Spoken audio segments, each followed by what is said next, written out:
During this session, we are discussing the Classroom Communication Goals Grid, its origin, purpose, components, and use to help you develop IEP goals for communication.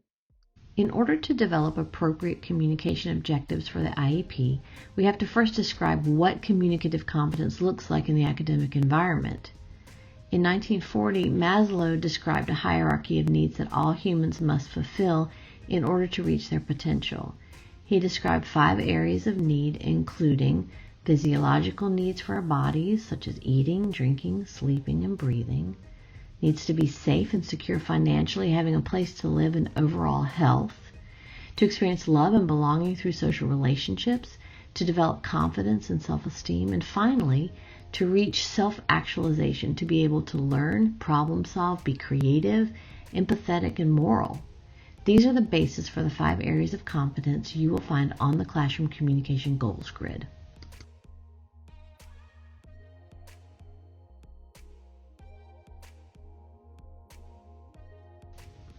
On the Classroom Communication Goals Grid, you will find these 5 areas reflected as wants and needs, social exchanges, information exchange, language development, and academic access.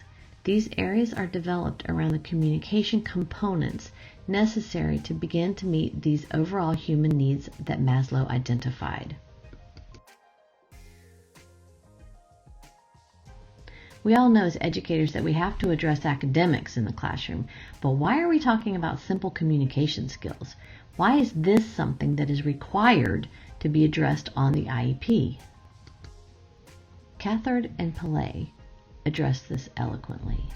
They say, communication is central to classroom learning because it is the medium through which instruction takes place, meaning is generated, and knowledge and skills are shared and demonstrated.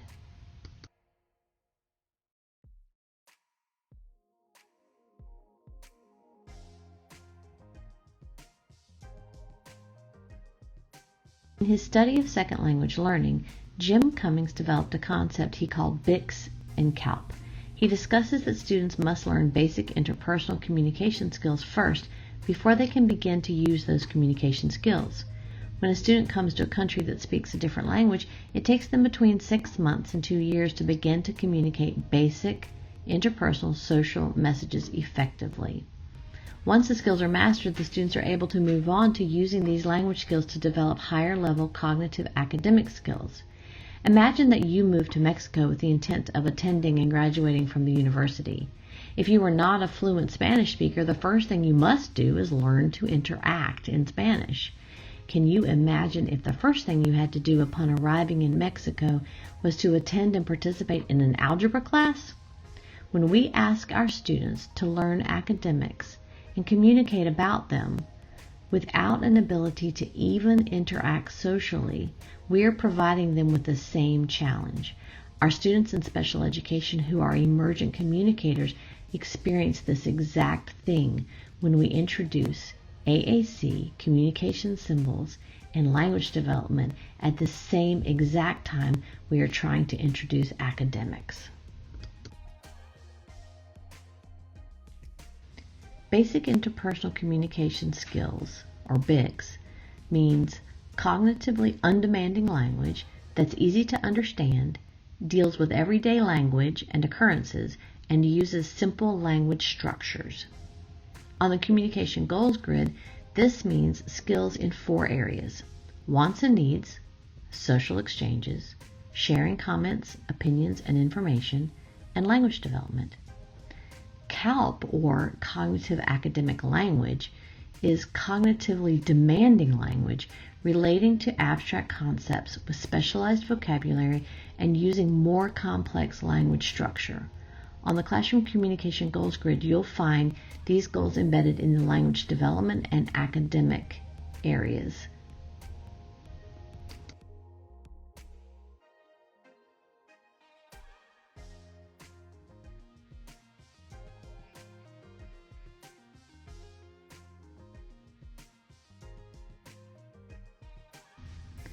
Why is it not okay to simply stand in front of a classroom and give students information? Why do we want students communicating effectively during instruction in the classroom? Why does that matter? We've learned that active involvement helps students reinforce important material concepts and skills. It provides more frequent and immediate feedback to students.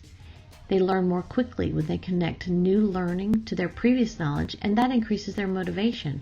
And finally, active engagement builds self-esteem when students can have conversations with other students. It's not good enough to simply give students direction and information. They need to be able to actively communicate and engage in order to learn anything. Students with special needs require explicit instruction in communication. These are students that come to us without having acquired age-appropriate typical language and communication skills. So the first thing we have to do is help them learn to communicate before we can expect them to be able to use that communication for the purpose of learning. They have to learn the purpose of communication, how to communicate, which can mean speech, appropriate gestures, and the use of their AAC system. They have to learn concepts around language and vocabulary and how we put words together to form understandable messages. They have to practice these skills and then generalize them throughout the day. It's not good enough to be able to respond to, what is the weather? What is the day? What's the month? If you cannot say hi to a friend, tell your teacher you need to use the restroom, request your favorite leisure activity, or simply share your opinion.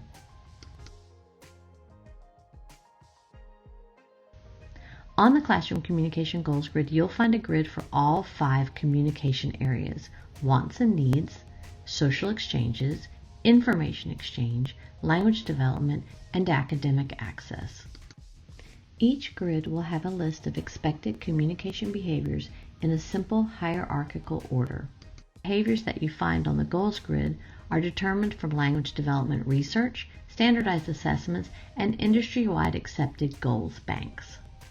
The goals are grouped by ability level, beginning with pre-symbolic communication, then symbolic communication, moving to early language followed by language development. Pre-symbolic communicators are those that are communicating through gestures, facial expression, and discrete motor movements. They are not using spoken words or individual symbols to communicate. Symbolic communicators have learned that one symbol can mean one thing. For example, a spoken word such as apple means that round, red, crunchy fruit that we like to eat. That drawing of a laughing face means the word like. At the early language development stage, students are beginning to take those single words and put them together to create novel messages. They're developing slightly more abstract language and vocabulary. By stage 4, language development, students are learning to use their language creatively with appropriate word order, vocabulary, and for appropriate purposes.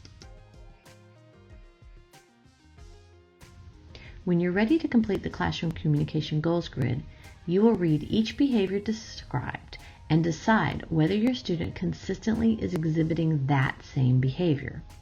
In order to check off that a behavior has been obtained, the student needs to be showing this behavior consistently across environments and with a variety of people. If they are, then you will put a check in the box beside the behavior. Once you've completed one block, you'll divide the total number of behaviors the student has obtained by the total number of items in that box, and you will put a decimal in the box on the left. For example, if a student has achieved 5 of 10 items in the box, at that level, you will put 0.5 in the column on the left, which will translate to 50%. This number will autofill on the front page summary grid. The summary chart will allow you to generate your present level performance statement by describing the student's overall level and giving specific examples from the completed goals grid. For example, you might say, Andrew is consistently communicating at the pre-symbolic level using gestures, facial expression, and behaviors across environments. He's developing skills as a symbolic communicator using his AAC system with reminders to meet basic wants and needs. Andrew is showing improvement in his use of symbols for social exchanges and to share information. When engaged in academic topics, Andrew is able to use symbolic communication, such as his AAC device or picture symbols, to respond to questions to participate at a single word level. What you gonna say, Miss Jessica? You got it. I'm fine. You were on it. Bye. Bye. I'll see you later. High five. Woo. Good job, dude. This is an example of what the goals grid might look like for my friend here as we are assessing his skills in social communication. You can see by the video that he is a symbolic communicator and can interact for social purposes. He's also using abstract symbols to say hello and goodbye, using single messages for social commenting, and beginning to use simple messages and rote questions about immediately observable actions, objects, and responses. He met 4 out of the 4 objectives at the pre-symbolic level, so that's 4 divided by 4, which equals 1. We'll enter that in the left column, which translates to 100%. In the second level, the second block, he met 3 of the 6 objectives, so that's 3 divided by 6. So we enter 0.5 in the first column, giving us 50% achievement. Once we've completed the goals grid, we're able to make a statement regarding the student's present level of performance on communication. We can then use the student's achievement and challenges that are documented in the goals grid behavioral checklist to determine objectives from each of the 5 areas to build upon. This is where our goals come from. Finally, we can re-administrate the goals grid for subsequent IEPs to show progress through an increasing percentage of improvement in the objectives for each of the 5 goals.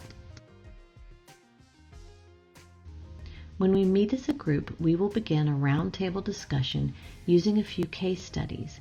We've asked each of you to consider one student for whom you would like to complete the classroom communication goals grid. During a large group session, we will have a few of you describe your student so that as a team we can determine and describe your student's current communication skills and then determine appropriate measurable goals for the upcoming year. This will give us a chance to practice administering the goals grid as a group. Following our large group discussion, we will be breaking off into smaller coffee table discussions.